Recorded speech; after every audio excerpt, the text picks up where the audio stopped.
Halo pejuang Excel, video ini kita akan membahas membandingkan rumus VLOOKUP dengan XLOOKUP. Jadi apa sih rumus VLOOKUP dan bagaimana rumus XLOOKUP yang baru ini? Kita coba bandingkan ya. Nah, ini studi case yang kemarin ya, yang di video sebelumnya sudah pernah kita buat.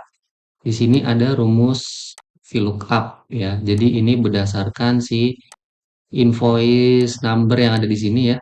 Invoice number ada di sini, kemudian kita pakai rumus VLOOKUP dan ketika ini dirubah invoice numbernya, maka yang lain pun ikut berubah kayak gini ya, tergantung dengan datanya. Nah, kita mau coba hal yang sama untuk rumus uh, XLOOKUP ya. Di sini kita kasih nama VLOOKUP, kemudian kita copy dulu ya. Ini kita blok, ya copy. Di sini kita paste. Nah, di sini kita ganti yang XLOOKUP. Oke, di sini kita double klik aja tuh, kayak gitu. Terus kemudian kita hapus di sini di XLOOKUP-nya. Di sini kita kasih rumus ya, sama dengan XLOOKUP. Oke. Kalau XLOOKUP itu di sini ada beberapa parameter nih. Yang pertama ada lookup value ya. Lookup value itu apa? Lookup value adalah si invoice number-nya nih, kode yang dijadikan referensinya ya. Kodenya adalah di sini lookup value. Terus kemudian kita kunci. Jadi kemarin ada fn f4 ya. Ini kalau belum tahu fn f4 adanya di sini nih ya. Keyboard di sini nih Fn kemudian F4 ya. Fn F4 atau F4 aja tergantung keyboardnya ya. Biasanya sih kalau pakai laptop Fn F4 kayak gitu. Nah, di sini sama dengan XLOOKUP terus kita pilih yang ke value-nya kemudian Fn F4. Kemudian di sini kita ada lookup array. Nah, lookup array-nya itu adalah data atau kolom yang berisi si kumpulan invoice number ini ya. Berarti di sini ada di kolom B ya. Karena ada di kolom B, kita blok aja nih langsung dari atas nih bisa di kolom B kayak gini ya. Di blok kayak gini, kemudian kita kunci juga dengan cara Fn F4 kayak gini. Terus kemudian yang ketiga ya, ada return array. Return array itu adalah yang mau ditampilkan apa? Nah, di sini kita mau tampil tanggal. Makanya di sini kita bisa blok nih kolom tanggalnya. Kayak gini. Ya. Terus kemudian kita kasih fn f4 juga. Kemudian ya, yang tiga di bagian akhir ya, if not found, match mode, dan search mode itu nggak wajib kita isi. Kenapa? Karena di sini ada tanda kurung sikunya. Maka artinya kalau ada kurung sikunya dia nggak wajib kita isi. Kita bisa langsung tekan kurung tutup seperti ini, lalu enter ya, enter seperti ini. Kemudian di sini kita tarik ke bawah, kita coba. Nah, jadi tetap ya, tanggalnya tetap, namanya harusnya beda nih, produk jumlahnya juga masih nggak sesuai. Kenapa? Karena di bagian sininya nih, ya ini masih C, ya. Padahal harusnya ini nama nih, nama. Berarti ini kita rubah, kita geser aja, tarik ya. Kalau kita mau tulis manual bisa, ya mau kita hapus lagi bisa, tapi lebih enak kita tarik aja langsung nih, ya. Kita tarik kayak gini. Tuh, lebih enak kan? Jadi kita tekan enter. Di sini juga sama, ya. Ini kita tarik ke produk, lalu enter. Di sini juga sama. Kita tarik ke jumlah, terus enter. Ya, kita tarik lagi di sini. Ini ada satuan ya. Satuan, kemudian total. Di sini kita tarik seperti ini. Dan status ya. Status kita tarik juga jadi seperti ini. Dan ini dia masih kita copy formatnya aja nih teman-teman ya. Biar tampilannya jadi seperti ini. Caranya kita copy bagian ini, copy. Kemudian kita taruh di sini. Jangan langsung paste ya. Kita pilih yang bagian ini, formattingnya aja. Begini ya. Tuh, jadinya seperti ini. Nah, sekarang apa perbedaannya nih? dari XLOOKUP versus VLOOKUP. Jadi ada beberapa perbedaannya ya. Yang pertama dari sisi rumusnya itu sendiri. Yang pertama kita VLOOKUP. Nah, di sini VLOOKUP itu ada beberapa hal ya. Ada 4 parameter. Di sini kita boleh screenshot kali ya. Itu kita tulis aja nih. Lookup value ya. Lookup value terus table array terus call index number dan range lookup. Nah, ini kita tulis seperti ini aja. Biar nggak error, kita kasih depannya dikasih kutip satu. Kayak gini. Ini rumus VLOOKUP ya. Nah, sedangkan rumus XLOOKUP secara rumus seperti ini ya. Sama dengan XLOOKUP ya. Ada di sini lookup value juga. Ada sama ya. Berarti ini di sini ada lookup array. Kemudian di sini ada return array. Kemudian di sini ada if not found. Oke, kemudian di sini ada match mode ya. Match mode. Oke, kemudian di sini ada search mode. Oke, nah kita tutup kurung dan jangan lupa dikasih kutip satu di depan biar dia dianggap sebagai teks. Oke, jadinya seperti ini. Nah, di sini dari segi rumus aja beda, ya. Kalau VLOOKUP di sini ada 4 parameter ya, namanya 4 parameter.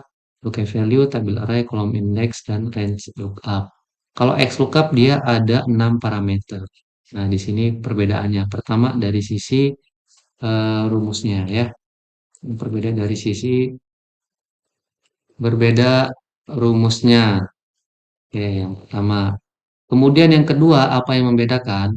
Yang kedua adalah lookup value-nya nih, ya. Lookup lookup value-nya, ya. Kenapa dia berbeda? Pertama kalau di XLOOKUP, kalau di VLOOKUP itu letaknya harus di bagian kiri, ya. Letaknya harus di bagian kiri. Jadi kalau misalkan dia letaknya di bagian kanan, dia nanti nggak akan bisa ditulis atau dibuat. Contohnya seperti ini, ya. Jadi, misalkan ini invoice number-nya nggak ada, ya. Invoice number-nya nggak ada, kita letakkan invoice number-nya, kita kopas dulu lah ya. Ini copy, ya. Di sini kita paste ya. Oke. Nah, ini kita hapus nih. Terus kemudian kita rubah invoice number-nya jadi di sini nih. INV. Oh, di sini namanya kita copy juga deh. Copy, di sini kita paste. Ya, no. Oke. Di sini kita rubah, di sini yang jadi nama, di sini ya, nama. Kemudian di sini ada INV no. Ya, INV number, di sini kita copy, kemudian kita taruh di bagian sini. Nah, kalau kita mau mencari data ini, misalkan ini kan invoice number-nya adanya di tengah, kita mau cari data nama, ya, data nama. Dia nggak akan bisa nih, ya, VLOOKUP, kemudian lookup value-nya adalah ini, ya, kemudian table array-nya tadi kan ini ya. Nah, dia tuh nggak bisa kiri kayak gini nih, nggak bisa ke kiri, dia harus ke kanan, harus ke kanan. Kalau ke kiri nggak akan bisa, ya. Ke kiri kayak gini, kemudian kita coba ke kiri ya. Ini ada di kolom ketiga, misalkan kalau ke kiri satu, dua, tiga, berarti tiga, terus koma 0, koma false ya, koma false. Oke. Nah, maka dia akan nggak bisa tuh. Dia akan nggak bisa. Kenapa? Karena error. Dia hanya bisa melookup dari ke kanan. Kalau misalkan ada invoice number, berarti data yang bisa dilookup hanyalah ada data yang di sebelah kanannya. Ada produk sampai ke status. Tapi tanggal dan nama nggak bisa. Coba ya, kita coba bagian statusnya nih.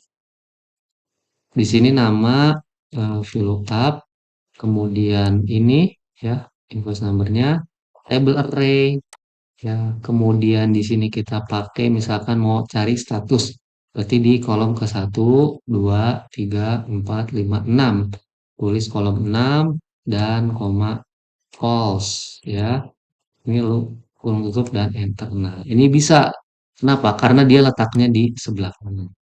Nah, sedangkan kalau kita pakai rumus XLOOKUP, ya, XLOOKUP itu bisa sama dengan, misalkan di nama ya, sama dengan XLOOKUP, kemudian yang pertama di invoice number-nya, yang kedua ada di lookup array-nya. Mana lookup array-nya? Lookup array-nya adanya di sini nih, ya.